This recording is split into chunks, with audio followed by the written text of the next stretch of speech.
Bienvenidos a un nuevo video de RAES. En esta segunda entrega de la asignatura de Derecho Internacional Público, les estaremos hablando acerca de las fuentes del derecho internacional público y de igual forma de su desarrollo histórico con la ayuda del Compendio de Derecho Internacional Público del Dr. Juan Cristóbal Zúñiga. Para comenzar, tenemos el primer punto, las fuentes del derecho internacional. Es normal que al pensar en derecho internacional se piensen en diferentes fuentes en relación con el derecho regular, pero la verdad es que ambos ostentan la misma a excepción de alguna como los tratados internacionales, que forman parte de las fuentes de la rama de derecho internacional público. Lo que sí hay que tomar en cuenta es que todas le dan al derecho su sentido de justicia. Las fuentes del derecho internacional público son los modos formales de verificación del mismo. Ya viendo esto, se puede mencionar cuáles son: tratados o convenios internacionales, costumbre internacional, principios generales del derecho, la jurisprudencia, la doctrina, la equidad, resoluciones de organismos internacionales y actos unilaterales de estados. De igual modo, vamos a hablar un poco de ellas. Empezamos con los tratados internacionales, que según la Convención de Viena son acuerdos internacionales por escrito entre estados regidos por el derecho internacional. Viendo la definición anterior, es importante ver las características que se desprenden de la figura del tratado y que vienen siendo las siguientes.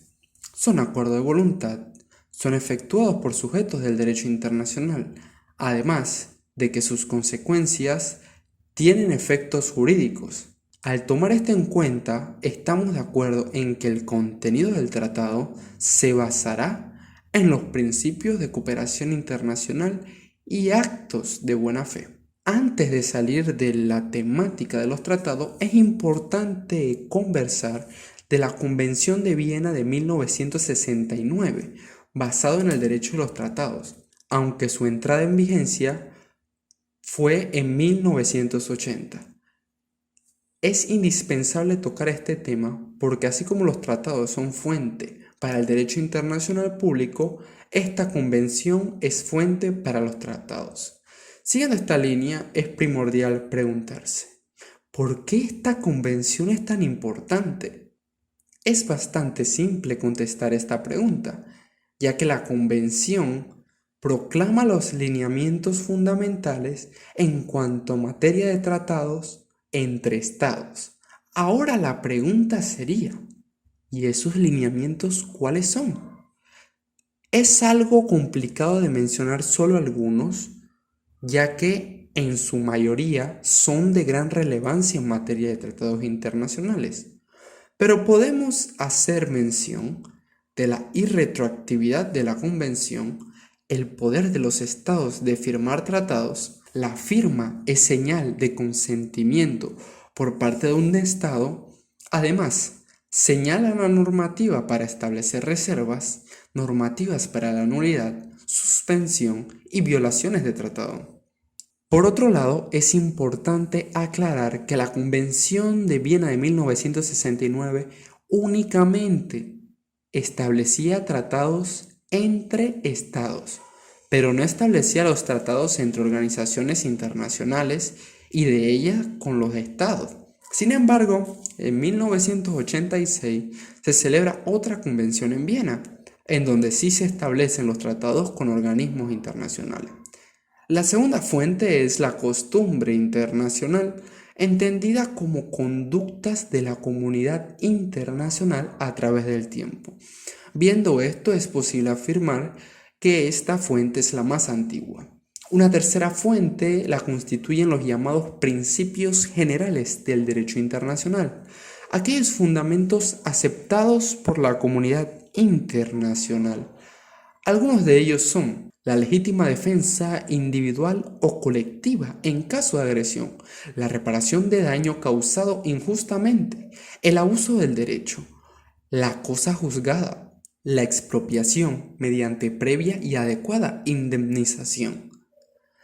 En cuarto lugar encontramos la jurisprudencia, conjunto de decisiones judiciales utilizadas como elementos valiosos para futuras decisiones. La quinta fuente es la doctrina, que en la actualidad no solo proviene de los tratados, acuerdos o resoluciones, sino también de los trabajos realizados por órganos intergubernamentales encargados de codificación y desarrollo progresista del derecho internacional. La sexta fuente son las resoluciones de organismos internacionales. El conjunto de normas internacionales reglamentarias de carácter vinculante adoptada por los órganos competentes y que originan obligaciones a sus Estados miembros, si sus tratados constitutivos así lo autorizan. La séptima fuente, la equidad, que consiste en la aplicación de los principios de justicia. La octava y última, los actos jurídicos unilaterales. Son una demostración de voluntad de un Estado generando derecho y de igual manera obligaciones para él. Una de las principales objeciones del derecho internacional público ha sido desde siempre la falta de una codificación de normas que prueben su validez o carácter vinculante. No obstante, y para concluir, esta rama del ordenamiento jurídico sí tiene validez en la medida en que existen fuentes comúnmente aceptadas y estudiadas por numerosos juristas, sin olvidar que además nadie duda de la necesidad de un sistema normativo que regule las relaciones entre los diferentes estados. El siguiente punto es el desarrollo histórico. La doctrina nos habla de un aspecto importante.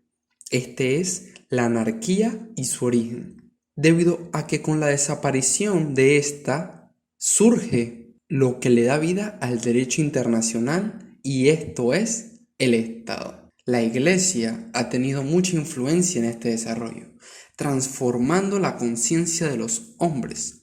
Principios como la igualdad y la fraternidad intentaron neutralizar las acciones violentas. Con el pasar de los años, se profundizaron las ideas cristianas, de forma tal que se llegó a hablar de una comunidad cristiana de naciones. Un gran paso se logra en 1648, donde los estados católicos y protestantes firman tratados para lograr la paz en Westfalia, culminando con la Guerra de los 30 años, que se propició por las guerras religiosas. Así se obtiene, con la firma de los tratados, igualdad entre los estados. Se establece que la personalidad internacional de los estados es independiente a su forma de gobierno. Se reconoció la independencia de Suiza, de los Países Bajos y de los estados que componían el Sacro Imperio. En 1776 se polemiza sobre el derecho de la emancipación por razón de la independencia de los Estados Unidos de América.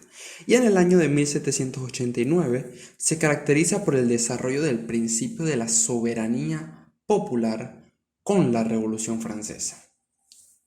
La comunidad internacional se enriquece posteriormente con las campañas napoleónicas, la rebelión de las colonias españolas en América y el Congreso de Viena de 1815, cuando se crea la Santa Alianza. Por su parte, el Tratado de la Santa Alianza fue rechazado en América, debido a los puntos que establecía como el poder de intervenir en el continente. Los Estados Unidos rechazan la propuesta de la Santa Alianza y entonces surge la muy conocida Doctrina Monroe en 1823. En 1824, con la ilusión de cumplir un gran sueño, Simón Bolívar convoca un congreso en Panamá con el objetivo de celebrar un tratado de unión perpetua, liga y confederación, con el fin de organizar la defensa de la soberanía de los estados americanos. Para el año de 1914, el mundo se encontraba ante uno de los sucesos más importantes de la historia.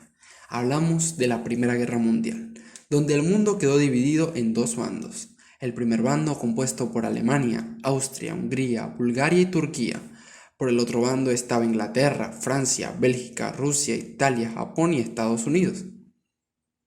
El presidente Wilson de Estados Unidos enunció su declaración de 14 puntos, y de ellos los más importantes eran la proscripción de los tratados secretos, la creación de la Sociedad de Naciones y el derecho de la autodeterminación de los pueblos. Para el año de 1941, Nos encontramos nuevamente frente a un gran evento que cambió la historia, la Segunda Guerra Mundial. Esta guerra finaliza con las bombas atómicas lanzadas en Hiroshima y Nagasaki. Después de este suceso, el 26 de junio de 1945, se firma la Carta de la Organización de las Naciones Unidas en San Francisco, Estados Unidos. Posteriormente se crearon múltiples organizaciones internacionales tendientes a resolver los problemas comunes de la humanidad.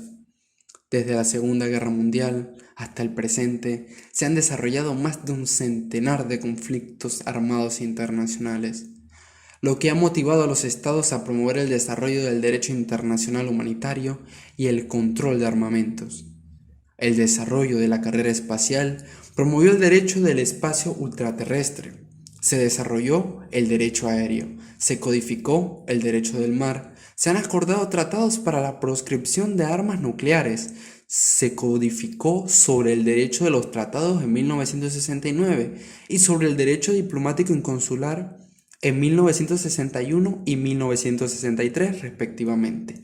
Un avance significativo ha tenido la protección a los derechos humanos, con la creación de cortes internacionales para la protección de estos, y en el año 2002 se crea la Corte Penal Internacional. Ante la amenaza del terrorismo internacional, se han aprobado acuerdos para controlar este flagelo, al igual que el narcotráfico y el crimen organizado. Muchas gracias por ver nuestro video, espero te haya gustado. No olvides seguirnos en nuestras redes sociales.